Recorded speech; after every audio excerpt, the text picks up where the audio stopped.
All right, so Dylan, I'm super interested in what you do with your podcast. Tell me, how'd you get into podcasting? How'd you get into building short form content?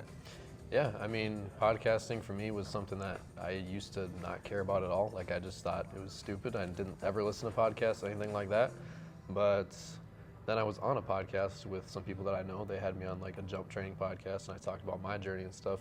And I realized how fun it was when you're talking about something that you care about and you're passionate about, you know? And so just, piggybacking off of that, I started my own. And I'm the type of person where, like, if something interests me, like, I just sit down and do it, basically. So I literally sat in a chair for like 7 hours straight and just like figured it out, right? Wow.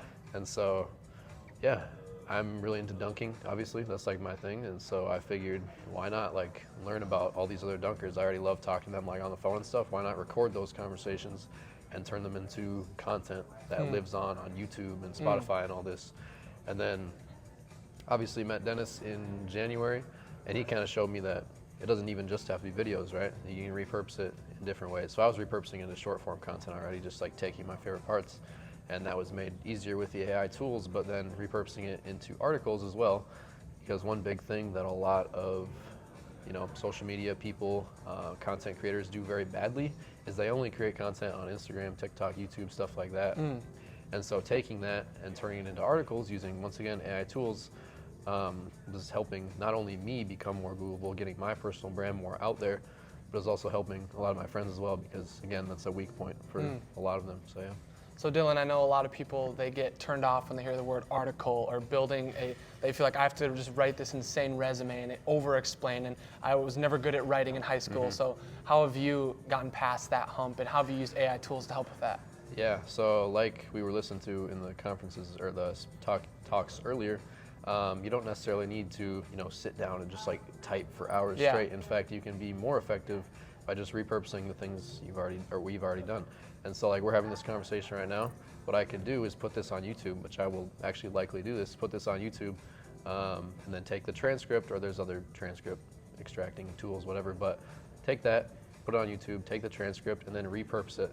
What you don't want to do is create content. Like if I, not create content, generate content. So if I went on to ChatGPT and I was just like, hey, ChatGPT, generate me an article of the top 10 dunkers, like that's not real, right?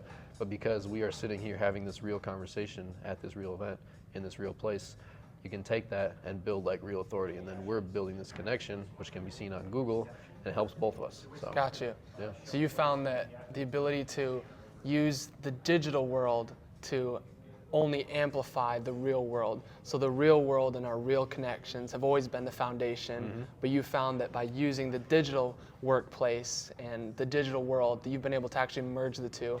Yeah, AI, we always talk about it actually. AI is just an amplifier. So if you are really bad at something, AI is not just going to be like, ta-da, like, but maybe not dunking. Now. might yeah, exactly. Like, the businesses we work with and stuff, like if they have horrible reviews and they do a bad job, there's not much you can do. You can't just put it into AI and just be like, all right, fix this, right? Like you have to be good at what you do.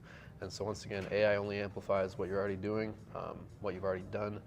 And yeah, it's not gonna you can't, once again, to stay true to Google standards and stuff, I can't say like, oh, I'm best friends with LeBron. Like that's not gonna go well. But like if I had a bunch of pictures and videos of me training with LeBron or something like that, then obviously that would be very good for me. But yeah, you just want to amplify what you already have and what's real. Wow. Well, I mean, that answers my question. So thanks so much, Dylan. Yeah, great Appreciate questions. it. Thank you. It was great.